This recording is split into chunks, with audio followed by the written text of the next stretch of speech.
Welcome, welcome all dear viewers. Welcome to SplatoonTourney number 4 here, where we'll be taking a look at glub versus seabubble, of course, for our Splatoon LAN Championship Showdown.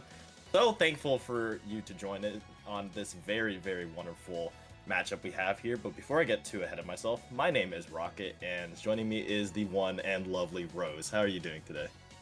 I am doing fantastic. You know, getting kicked out of Ludi is fine, whatever. Losing that set, whatever, because we're heading into a really exciting night of Splatoon here. For sure. And so again, thankful to be here with you, and thank you, dear viewers, for looking at the specific matchup. Of course, as you know, all matches for the SplatoonTourney championship are streamed, but I'm sure if you are here, you're here to see two wonderful teams here with glub representing New York and seabubbles representing Sea Battle. I'm sure, Rose, you can tell us a little bit about glub. Yes, for anybody who does not know, I am a New Yorker. I've been to nearly every Big Dapple and various events by Metro Inc. Glub have been playing together for the past few Big Dapples, and they're so strong. I've been beaten by them multiple times. I've gotten to commentate them. I got to commentate their grand finals match that netted them the spot to come fight in the LAN Championship Showdown. They are so strong. This team is not the exact team in terms of all 4 players. Their 4th player that they have for this is Nilla, who is actually one of the team members on the team that got 3rd place at Big Dapple, but Nilla's a really strong player. Storm was their original other player. Storm actually ended up qualifying at New Ink LAN and is on the team for New Ink LAN. So we have a very slight difference here for the LAN Championship, but really strong players. Keen is mostly known for that Brella, but Keen also has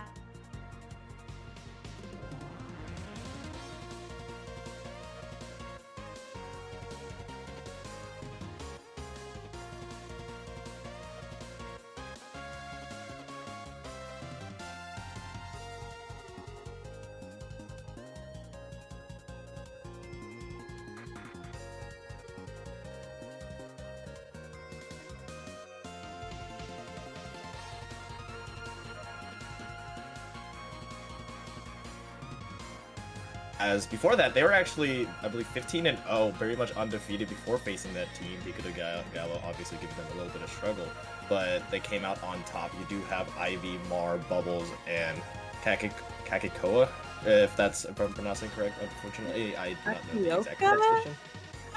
Yeah, one of those things. I am making our lives difficult. Yeah, bad with names. Unfortunately, I am sorry. But taking a look at the sendo here, I do see a lot of very frontline presence. You have Ivy with Carbon Roller and V Roller in their little bit of a possession. You do see as well on the side of seabubble Bubbles, going to be that backline player, mainly on pen, that edit, usually just doing what you can do on the backline, being that backbone of your team, kind of just supporting there. And we do see the name that I cannot pronounce on, sorry, on Slosher and Decav there. So really kind of balanced overall for Sea Battle in terms of the comp. They like to run a lot of +2, +3 players there as well. So they're not a team to be trifled with at all. Yeah, this is going to be a really interesting matchup between both of these teams. They're both really strong. For funsies, we're starting on Hammerhead Bridge Zones, which was indeed in the map pool. All of these teams have played at their respective lands to qualify, so they all have experience on it. It's certainly not a map mode that we see very often in a lot of tournaments, but it's an interesting one to start here. What do you think about this one, Rocket? Oh, I have a lot of thoughts. First things first, I mean, we both play it at our own respective lands, and I don't know about you. When I first saw this in the map pool, I was very confused. I had a lot of strong opinions to this. This map mode is very notorious for lockouts, and I mean, that's for a good reason. I mean, there's not really a lot of flank routes you can take here. Kind of similarly, I can kind of compare it to Mahi zones in that type of aspect, where there's a lot of ledges the defenders can really kind of just hold to a lot of weapons, such as maybe a roller or a carbon or a slosher, or even blasters, these weapons that can really just take advantage of that to really kind of hold, and that's going to bring some challenges for both these teams to try to overcome. It'll definitely be an interesting one. It's a long map. It is fairly linear. It has a little bit more room to get into the sides now. It's still fairly linear. It'll be interesting to see especially what anchors both teams pull out here. And of course, if any of them bring out any blasters or whatnot. I will be really intrigued to see it. I know Balloon, I've seen Balloon play Rapid Pro Deco. That would be an interesting pick here. And I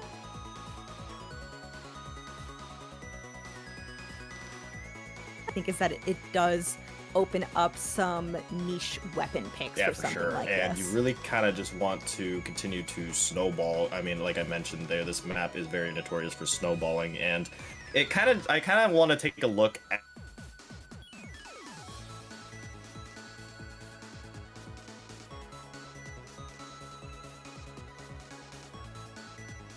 at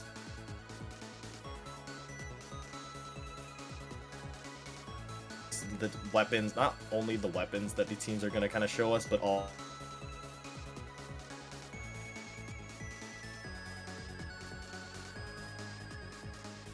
also continuing to apply that pressure is going to be key, because I don't think we're going to be seeing a lot of lead changes for this. It's just going to come down to whether or not you're able to hold on for longer. Yeah, so true.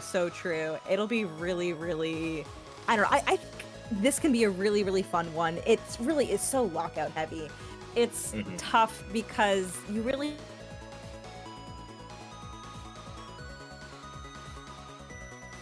do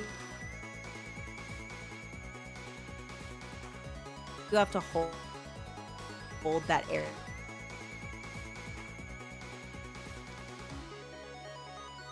I mean, so really, it's not over until the knockout bell in terms rings. of just, you need to make sure your special usage is not only decisive, but also meaningful, in the sense of that you can't just afford to throw away your special economy for those retakes, trip strikes, reef slider, those type of specials to really kind of put pressure onto the zone is going to be key. As we wait a little bit here, you do see, I want to shout out these wonderful graphics, by the way. These are so awesome. You do see here where these respective teams are coming from. Brooklyn, New York for Big Dapple, Glub, and on the other side, Seabubble for Seabubble. It's just so pretty. It is. JPEG did an amazing job on these. The production quality is fantastic. And as a reminder to everyone watching, there are multiple streams going on throughout this entire time. Every single match is being streamed. It's amazing.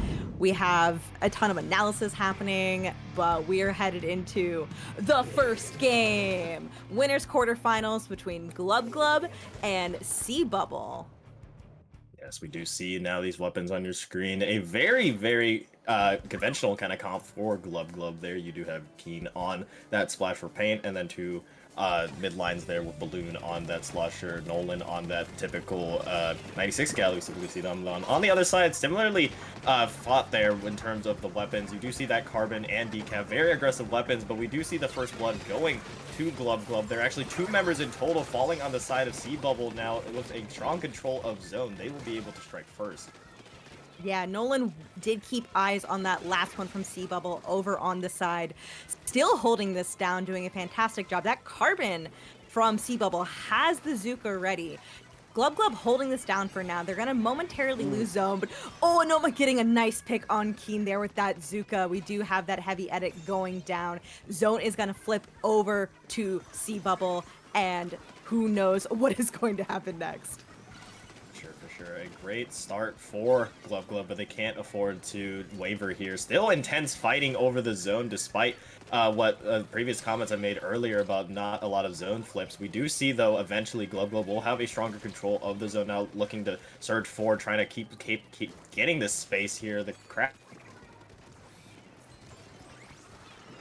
grab is almost ready, however, on the side of seabubble for them to use here. So it's just now just trying to play that Crab waiting Tank game is as we gonna see pop out for if they can seabubble, get forcing control a of that jump zone. out from glub. The points are still ticking down for glub, though. They were able to get down to 47. That is going to flip now. 1 going down on both sides, 2 going down on seabubble. We've got the Kraken from Nolan pushing people away, and glub is gonna move forward, take some space, take out that Carbon who was all alone. And like you said, now we are seeing them move forward. Yes, and this is the danger of Hammerhead Bridge. Now with all this space in possession of glub, you need to focus up if you're seabubble. That's a great start, though, managing to take out 3 members of glub in one fell swoop, make it a wipeout now. Never mind, that's all it takes. Maybe just, I mean, kill the entirety of glub, and you're in business. Seabubble now setting themselves up well for this hold. Now, this is the position you want for on Hammerhead Bridge. Not any penalty to worry about either, so now pressure on glub to maybe move in, maybe with Balloon's trip strikes. Oh, but unfortunately, Balloon is gonna go down there. Ooh. There's a wipe on glub. This is gonna flip over to seabubble's favor. Pencil still holding this area down while the rest of the team is putting on the aggression, trying to get this lockout scenario. Nolan's Kraken is gonna come out, forcing players to start backing up. That Carbon is gonna go down. We also have a crab popping out from seabubble. They're throwing all of their resources at this zone. They managed to flip it. Now what they need to do is have a hold. Indeed, and they do. Now, not much penalty to really work through if you're on the side of glub. You're just waiting for an opportunity to strike. You do see the Slosher just kind of camping underneath, trying to see if they can find some picks there. Mez managed to find one, I believe, onto the Carbon now, and now with points ticking down, there's a great opportunity here for glub to steal this lead right back, especially since now with seabubble a little bit staggered. You did see the decaf fall. Now with that lead here, 20 remain on the scoreboard. Do seabubble have anything left in them to try to contest this here? 10 ticks left. You don't have any specials on the board here. Might be too much as Big Dapple does pop. I mean, you do see the crab being popped from glub, excuse me, as no, there will not be any counterattack as glub will take game 1. Yeah, so there was a lot of back and forth for this game. Really interesting to see if we're going to have a lot of those back and forths going forward for the next few games in this best of 5. That's going to feel really good. Glub wants the dub.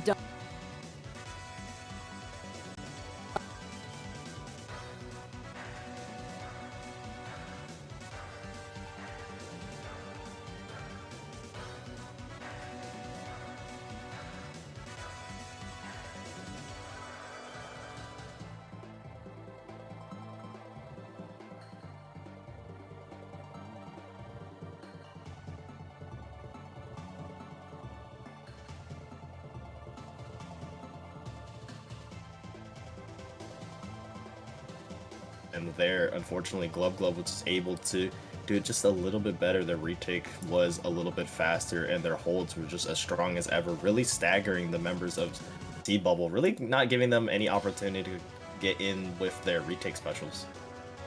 Yeah, you know, seabubble did get that really nice wipe on glub, which was huge for them, but just they weren't able to hold it when they needed to, and glub moved in like a synchronized unit there to make sure that they held that and held that choke, forced seabubble to burn through a bunch of resources to get to the zone so that glub could take those fights after they burn those resources. So really strong teams, both sides here. For sure. And you do see now a great opportunity for glub to kind of extend this lead a little bit here. You do see them now moving into game 2.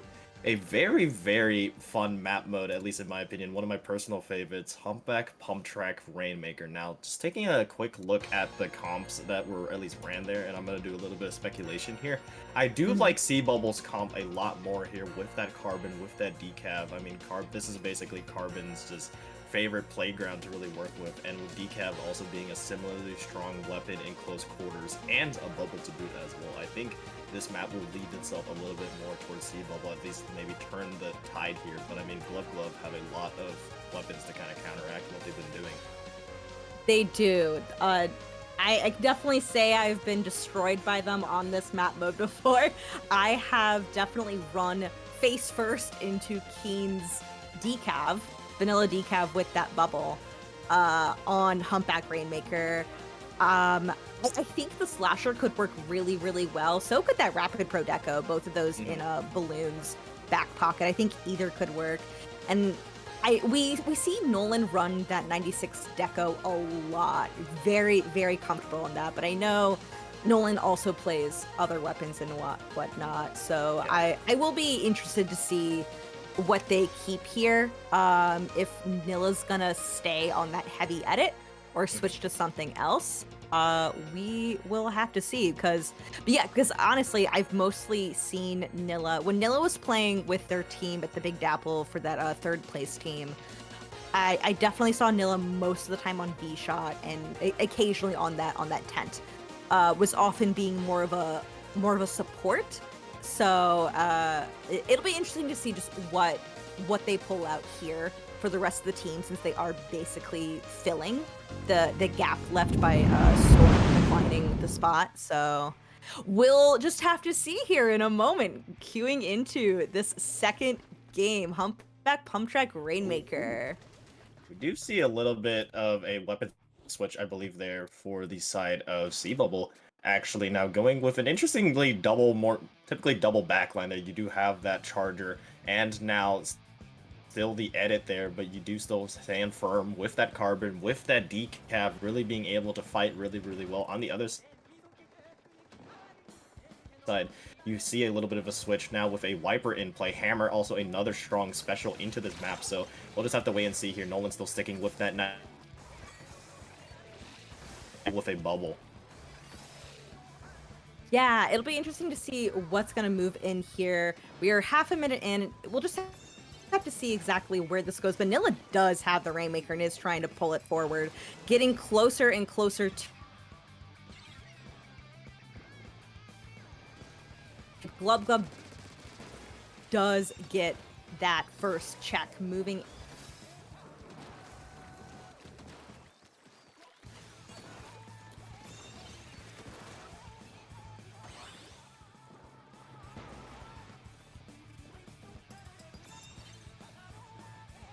I mean, still though.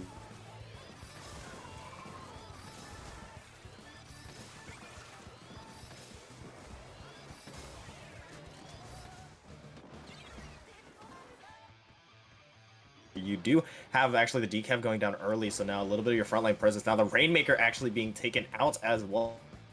Oh, glub, just quick on the counterattack, quickly pop. And look at the map control rows. It's all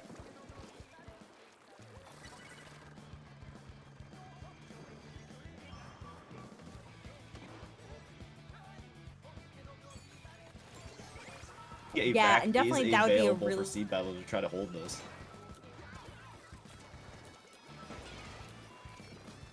Picking up the Rainmaker. And the thing about watching teams at this level is that they're very good about knowing when to use specials and who to use them with. And we're going to see that over and over. It is seabubble's turn to make their push. Unfortunately, just not able to get it very, very far. A lot of people are going to go down in that. That's just going to completely kill their push. Yes, but I mean, they do have a lot of specials to try to maybe get another one going. Still, yet again, that vac is available. I believe the bubble was invested. Unfortunately, that decaf does fall here as glub have still remained firm. Kind of put up that iron wall near the checkpoint, not really allowing seabubble any opportunity to move forward. Seabubble now just on this defensive. You have the trip strikes now being invested by Balloon to try to get them out of this bunk. There's so much space to really work with here if you're on the side of glub here. Even despite having this very, very large lead, they are not giving up any pressure onto seabubble. Indeed. They're trying to hold this down. I mean, the last thing that seabubble wants is for glub to keep pushing this through. They've got a really nice lead right now at 17. Which means seabubble really has to hold it down here. They do have that vac coming out, stopping them. Nilla is stuck in place and is gonna get taken out there. Yep, now another opportunity here for maybe seabubble to try to retake some of their land. They need to take back this mid control. That mid control has been so important for them to really just try to work with. They need to get in that space because so far glub has kind of been able to set up their tents there. They've kind of just little bit of land just saying, hey, you have to come to us in mid. Actually, a pick onto Nilla might be the opportunity here with now Big Dep with now glub actually up, with actually down 2 players now. Actually, not a little bit of an opportunity for seabubble to maybe try to retake some of this space. You do see the decaf maybe just hinting at this fight on the left side. Smartly chooses to go out now as they will move towards that conventional right checkpoint. You do have the bubble actually almost available as well, because this could be a really huge opportunity, especially with a 2 players down situation. You do see Keen going from behind though with the hammer, manages to find 2, and just another great defense by seabubble, really just leaving glub or by glub, excuse me, leaving seabubble in a little bit of a weird spot now. Yeah, they did have to use a lot of resources there, but Balloon is going in, getting a little couple sloshes in, able to take out that heavy edit, which is going to be huge for glub, holding down this area. We've half a minute left to go. Anything can happen in Rainmaker for Humpback, so you can't just sit back and let things happen. Glub needs to make sure they're still pushing this threatening pushes, and that is what they are doing. Nilla does have possession of that Rainmaker, already pulls it over to that first checkpoint again, has the rest of the team rushing forward to take space. Things look pretty safe from mid at the moment, and that Charger's down, and so is the decaf, and so they went 3 down on seabubble. This is a really good place to be. Glub playing safe. Just a couple seconds left to go. You know, Nilla does not want to move this forward, wants to play it safe, and is gonna take a second game win. Now setting themselves up for a potential sweep here. Really nicely done for glub, really not giving seabubble any opportunity to get into mid. I mean, Rose, when I think about it, maybe 1 or 2 times maybe you did see seabubble kind of just step into mid, but it was always counteracted by an array of specials coming out from glub. I mean, most definitely you did see Keen there with that hammer, managing to basically shut down that push with 2 clean picks, just kind of dropping down into mid and just hammering away afterwards. Though, I mean, this was all set up just because glub was able to get that initial push, that wonderful push all the way down to 17, and really just was able to kind of play to their pace of the game, kind of just sit back and just let seabubble come to them. Yeah, they played that very well, and that is exactly how I've seen glub play that map mode in the past, making sure you get a good early push in, and then you don't sit and rest on your laurels, but you do know that you don't have to play super risky on the map for the rest of the however long you have left to go in. So they kept threatening pushes, but they were making sure to do so in a safe manner. For sure. But now, 1 game away from being knocked down to losers. What can you do if you're on the side of seabubble? I mean, I did like the choice for continuously using that carbon and decav, really, especially on a map such as Humpback Pop Track. It just unfortunately didn't really go their way because I feel like they were missing a little bit of firepower. The interesting choice of going with a Charger edit, really, it does allow you, yes, to potentially get a pick with that Charger, just being able to just outright delete someone. But I mean, I didn't really see much use of the vac, which I was kind of expecting to kind of be used like a 10 umbrella shield kind of move forward. So back to the drawing board for seabubble here as they hopefully try to stay alive in this one, as Clamblitz Umami will be our next. Yeah, and Clamblitz Umami, I mean, I've seen some amazing plays on this map mode from the players on glub. We've seen, I think the Umami clams that Nolan played for Moonlight back at Low Tide City of last year is like just permanently fixed in my brain for a comeback win against Starburst. So I know they've got a lot of confidence going into this. I'm sure seabubble wants to get this win. They're just feeling things out. 3 games in, we're heading into it now, and not a whole lot of comp changes from them, but I think they're getting much more comfortable. Yes, they are. You do see now the little changes that were made were just getting that splashback for the side of seabubble, really just providing more paint for their carbon and decav, which I think is the smart choice here, especially on Umami clams. Clams, a very fighty type mode where you want to get in and get out, maybe try to just take advantage of getting that space. And speaking of getting some picks, the 1-for-1 trade will be had. Decav managing to get Nolan there on that right side. Keen now moving forward on the side of glub moving forward, maybe trying to see if they can get a pick here. Does pop the bubble, really giving space for the rest of glub. Unfortunately is taken out by that carbon though. However, the trade might happen with Nolan on that on that Kraken here, creating so much space for Glub Glub to really move in. Now the trip strikes to follow as well. However, Glub Glub does lose 3 of their members here as it's just left a balloon to kind of run for the hills. They won't be able to make it out as now a great opportunity for seabubble to counterattack. Yeah, seabubble took that space so fast. They haven't scored a clam yet. There we go. As I say it gets thrown in, but they're gonna lose 2 people in the process here, effectively completely stopping their push. But you know, we're only a little over a minute into this game. You always want to get more than just that single clam throw in, but sometimes if you see the opportunity, you throw it in, and the worst thing to do would have been to keep that running down and lose even more resources in the process. Yes, but with that push, that means Glub Glub now has a great opportunity to counterattack with that Pity Clam. Of course, you already see the members of Glub Glub already so far in here. You have Balloon with the Trip Strikes. Basically, all members of Glub Glub besides that Cooler will have their specials. You do see now Balloon investing those strikes. You do see the Kraken going in as well in conjunction. Manages to find one with that. Potentially another here as now Glub Glub have a golden opportunity to move in. The bubble is there, but will the clams be? You have Keen managing to build a ball, and now the Pity is coming in as well. That is the danger of not being able to get much from your first push. The Pity now makes that hurt a lot more here. Now down to 54. Glub Glub in a great position as Mar manages to find a evening pick onto Nolan. Yes, but the points are still going here, Rose. Yeah, they got all the way down to 45. A really, really great first one and done push.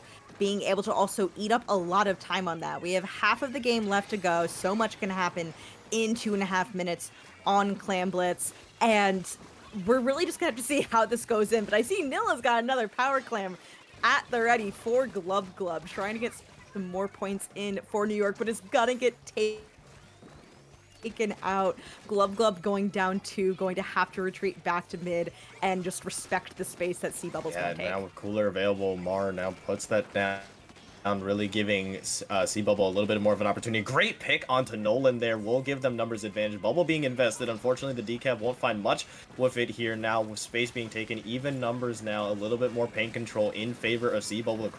Crab will be invested now as well, just forcing all these members of Glub Glub back. You see how kind of clumped up they are. This could be huge for the Zuka. Unfortunately, won't find the pick, but still, presence is made. Look at the top of your screen now. 20 clams in possession of seabubble. If this push does go through, it's gonna hurt for Glub Glub here. However, they're still holding firm.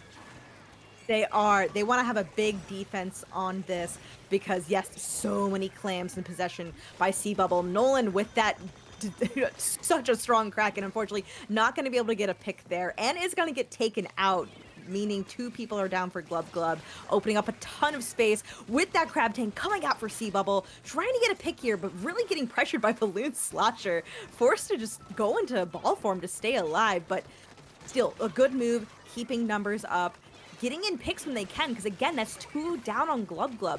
This is perfect time for them to move in. Balloon being able to get that pick in, but forced to jump out, meaning we've got that clam at the ready. You see it, you can taste it, ready to throw that in. Yes, they are, but has that opportunity maybe pass now. Glub Glub back on that defense, managing to take out the Carbon here. Time winding down for seabubble to really get anything going. The trip strikes going in, space is made, and so far the iron wall still remains firm. Not a lot of really anything seabubble to do to move forward here. Nilla just holding firm on this edit, just leaving no space to really work with. You do see the Carbon go and manage to find 2, manage to find 3 actually. Now with a wipeout here, the golden opportunity presents itself, and now this might hurt a little bit for Glub Glub here, and the points going in now down to the 55 point mark. Special being invested is that Zuka here, but will there be enough clams to follow through? 9 seconds left here. There will be clams, but Keen may be able to find 2, but not before the lead is switched over to seabubble here. Now with overtime to loom, what can you do if you're on the side of Glub Glub? Seabubble just needs 1 more defense to hold firm, but they have a great opportunity here to make this a 1-2. Yeah, you see Glub Glub trying to take as much space as possible. You saw multiple members charging in, knowing that the only thing they could do would be to take out members of seabubble. But unfortunately, no. Several of them went down here. Just not going to be enough time for Glub Glub to go in, which means we are still in it for seabubble, going to a 2-1. Glub Glub still at match point, but I don't know. The tide might be going to seabubble's side now.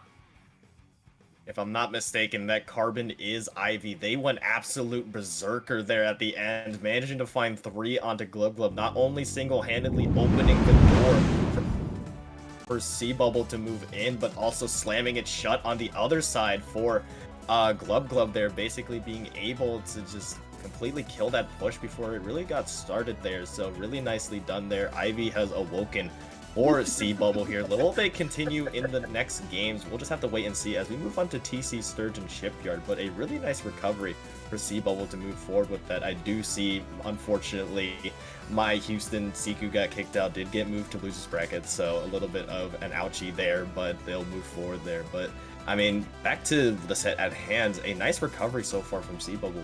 Could this be a reverse sweep? We'll just have to wait and see.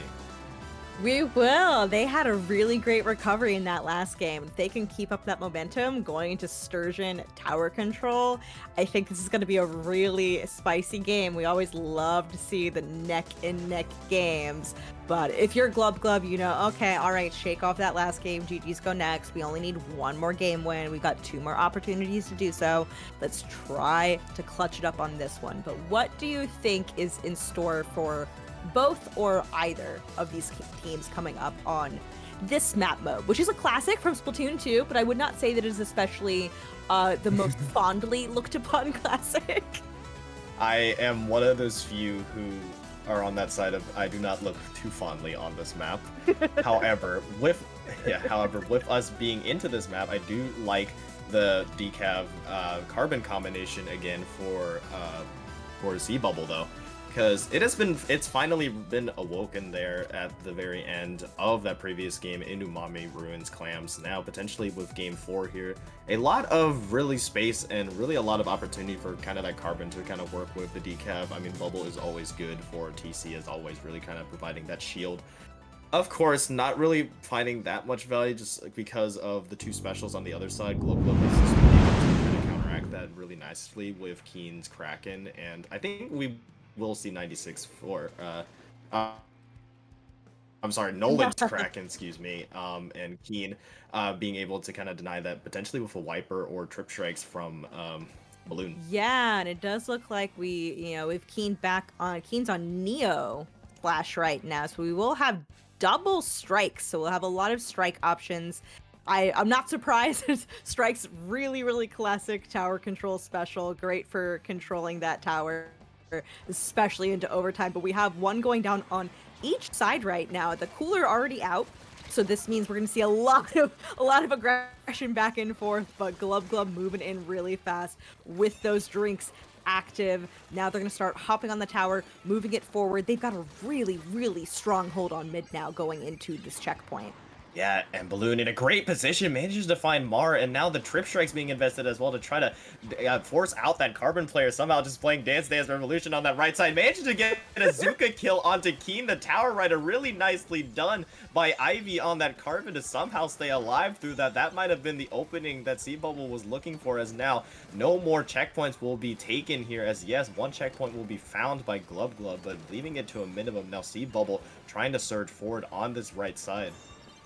Yeah, we saw things changing back and forth so close, and I think that's what we really love to see from really talented Splatoon players, is even when things look really one-sided, being able to take advantage of any mistakes made. And that triple on Glub is going to be absolutely huge for seabubble moving in, really gonna create a lot of space for them. They did have to eat up a little bit of time with the jump out, but the cooler is out. People are out trying to take the space. This shooter moving back and forth for their life, but the zap is going to get taken out by Nilla on that heavy edit. They are moving forward. Glub still in the lead, trying to get some more points out, but no, Nilla gonna get taken out by that pesky E-leader. Yes, really hard to deal with is Mar on this left side. You do see this E-leader just trying to deter any members of Glub to kind of move forward here. Keen now will try to challenge that. A Kraken going from Nolan, unfortunately unable to cross the grates, will cause them to get taken out there on that left side here, but still Glub slowly but surely managing to take space here now at that next checkpoint here. You do have the DK managing to flame forward. Actually, it won't manage to find those 2 picks, but managing to assist in those, as now that could prove the end of that push for Glub, but at least as now seabubble needs to move in here with now half the match left being played here. It has been heavy in favor of Glub. Now trying to surge back is seabubble here. Yet to get that first checkpoint, but slowly but surely, at the very least, this next push needs to get something. Yeah, we do see the checkpoint about to be broken here for seabubble. It's going to be very big for them. Mar is set up in a good place on that leader, able to get a really, really good pick. Sees that cooler and it's just like, I know exactly where you all are going to be. Didn't get that pick on Nilla because of the cover, but does know where they are, which is huge. Really, really clutch going in, clearing another checkpoint, but he's going to get taken out. An amazing, amazing push from seabubble. Now sitting really, really pretty. I said they had to get something out of that push, and they did that with interest. Now, not only with the lead, now a great opportunity. A nice shot by Mar onto Nolan there, completely shutting. Now giving numbers advantage now to seabubble to kind of move forward. You do have the trip strikes being invested now, forcing the rest of seabubble to try to forcing them back, not really being able to maintain that space in mid here. Balloon will help clean up that pick on to that decap there on the side of seabubble. However, the tower slowly but surely making its way. This spot is so notorious for being really, really hard to kind of get through. There's so many high ground, so much vantage points for seabubble to kind of really work with here. The decap will find 2 there, and only just left to the Neo Splash on the side of Glub as seabubble still holds firm a very slim 4-point lead. Very slim indeed.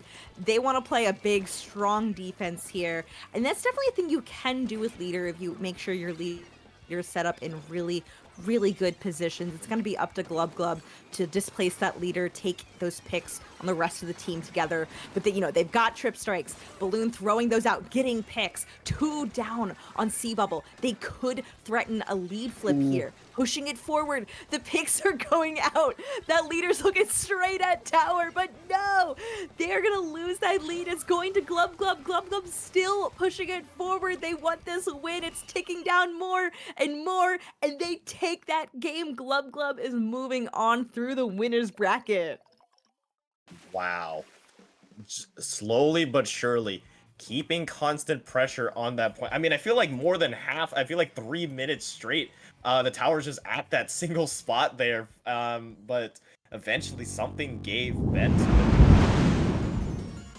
and eventually broke seabubble's defense. The trip strikes just too much. That double trip strikes you were talking about coming out from the slosher and the Neo Splash there eventually gave way. Eventually picks went through, and that means that Glub will be moving on to the next round in the LAN Championship. We will see seabubble yet again, I'm sure, as they'll be moving to losers bracket, but now the opportunity to continue to surge forward as Glub will be facing against Prickly Pear.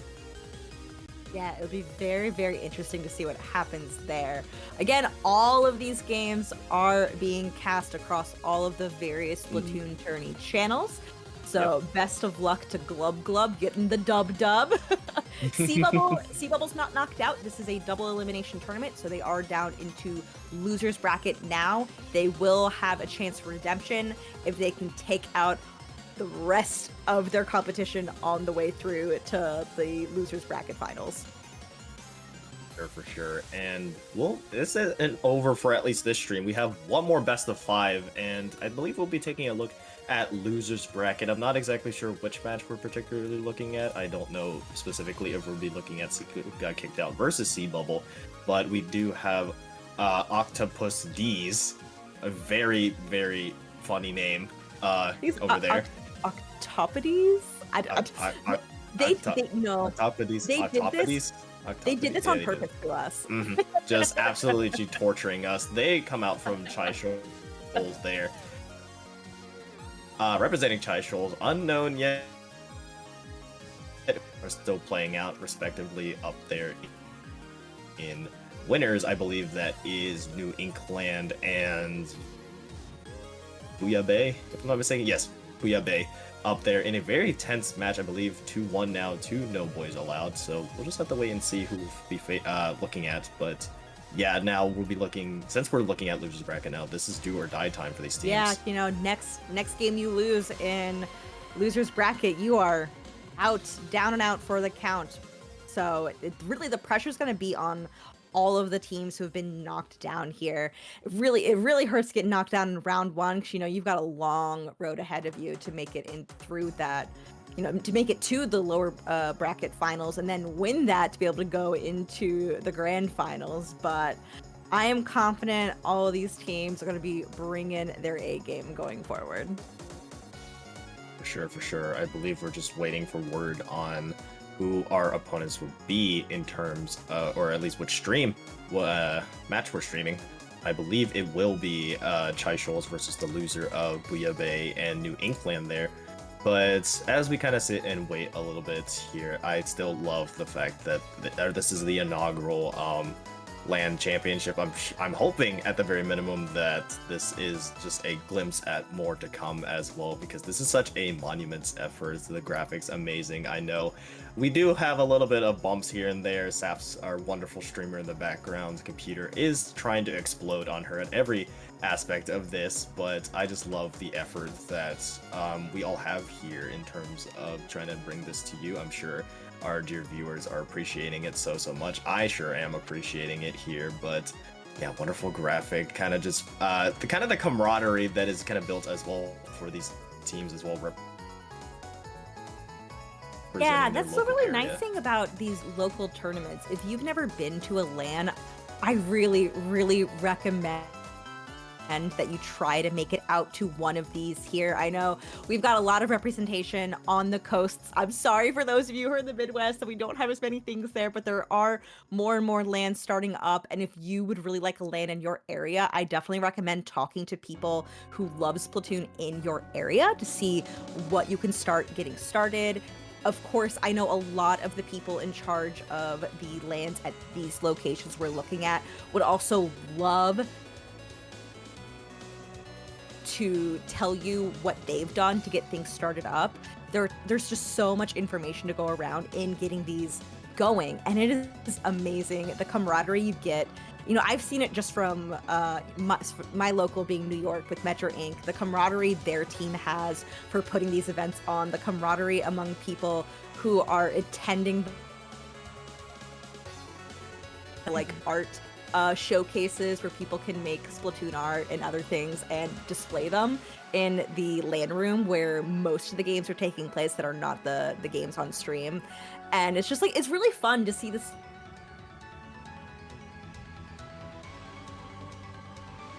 things out of Splatoon LANs that I haven't seen at other LANs for other games is, and I'm sure you know, Rocket, our little tradition of getting posters and signing them for one another, and then you can display it and be like, oh, these are all the people I saw at this LAN. It's so fun. Actually, as a matter of fact, speaking of which, I actually have that of my own right here from the recent H-Town. I hope you can see it. Oh, I can get it. Yep, right there from H-Town. H-Town number 4 was actually my very first LAN I went to. I wasn't able to reach to the previous H-Towns, but I can attest to that as well, kind of what you were saying, Rick. It is definitely an entirely new experience. It is such a wonderful experience at that. I feel like the biggest thing there as well, and kind of commentating there as well, it's just the energy. It's so different than kind of just like you see it as well. I mean, specifically, at least in my experience at H-Town, Grand Finals was one of the hypest things I've ever been a part of. I mean, the energy going during that, I mean, chairs were being kind of flung left and right. It's just at the end there of just like absolute celebration of just the work that these teams kind of got into. Just the hype is just on its next level, and it's really hard to describe without ever being there. So if you're near one of these areas, or you have a local Splatoon LAN, go definitely support that, because it is definitely a one-in-a-lifetime experience. It is, and it's been so cool meeting so many of the people. I was looking around in my room to see if I had my most recent, my Big Dapple 7 poster, but no, it is already downstairs with all of my other LAN posters. But oh, they're so fun. I love, I don't know if how many kids come to H-Town. We get a couple who come to Big Dapple, and it's always really adorable seeing a couple of the same kids come and watch for the audience, and like their parents will be like at the bar for our venue at Brooklyn, just like chilling. And it's just like they're really, really excited about Splatoon, and I'm just like, oh man, oh these kids getting into Splatoon. Maybe one day they're gonna start playing on teams of their own when they get older.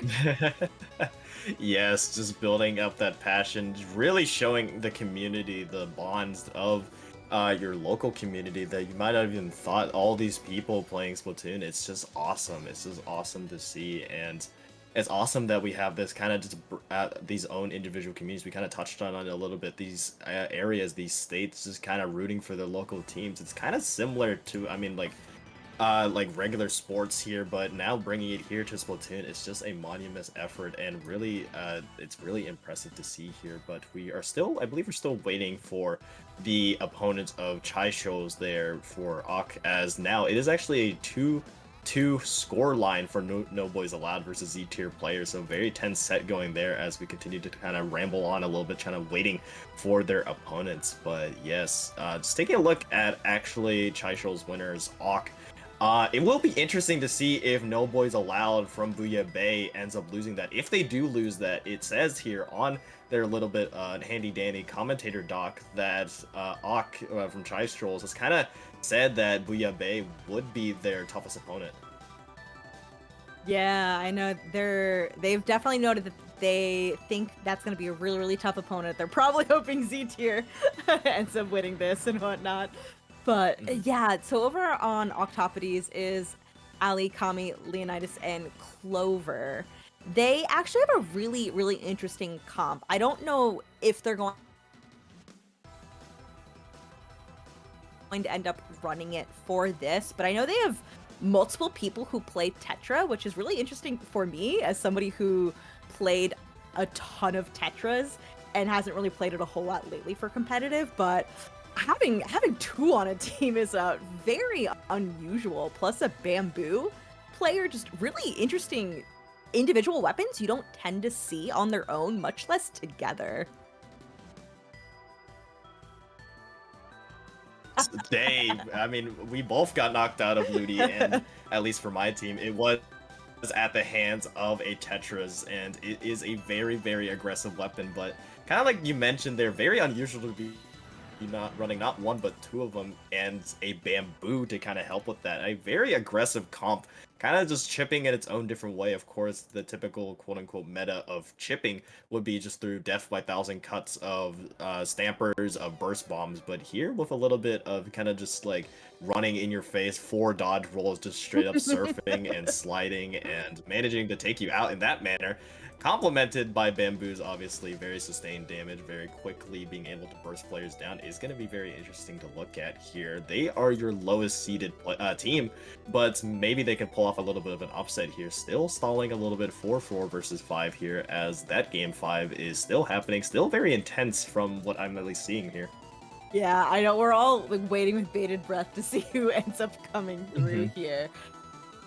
But for both of these teams here, I know they're both very strong. I mean, obviously they're evenly matched teams for this game that we're waiting on to see who's going to get knocked down to the lower bracket to fight their way.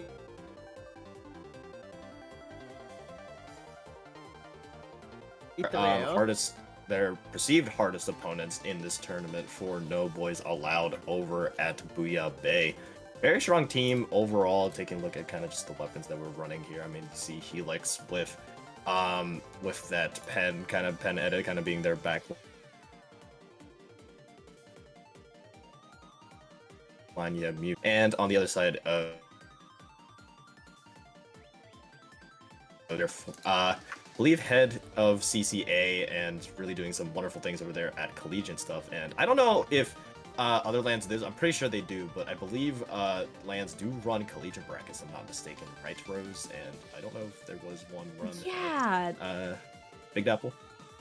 Not at Metro Inc. doesn't run those, but I think there was some collegiate bracket run for New Inkland, I think. 3-4 will be which would mixed have been between for Rainmaker Tower clams, but the Z tier. we will be players for, having an whichever emphasis one from on there. zones, just We like we do in Ludi. Fortunately, get to have a little Yeah. look You know, I at always, how that game I is personally going like over to there. see zones in It looks 1 and pretty. 5, especially, you know, you mentioned Ludi 159. You and I, of course, would know from the extensive amount that we covered there here on Ludi tonight. So, I mean, zones is almost like the mode that feels like it feels like it's a battle of like your fundamentals and whatnot, and how you play as a team as a whole. We got to see some really cool splats by the way on the board too. So, I mean, for this feels like it's gonna be a matchup between, obviously you have Helix and the rest of Booyah base group and Noble. Definitely going to be a little bit of a wrinkle there, but besides that, really standard comp from them. But just interested to see how this is kind of counteract with very unusual comp coming out from Auk. I mean, like I want to mention, I'm not gonna fall for the joke again of saying their full name, and I'm not even gonna attempt that, as I'm sure as chat has wonderfully told me and already has made fun of me, already clipped somewhere. I already know it, but I will just call them Auk or Chai Trolls from now on. So, yep, don't get me anymore. But it will actually, I believe, be No Boys Allowed that will fall down there, if I'm not mistaken. I mean, I feel like that replay was a little bit actually earlier, and No Boys Allowed will be facing up against Auk here, and we will be having that match here shortly. But before that, I'm really interested to see kind of what Auk is kind of running, or trying to execute in terms of that bamboo double tetra.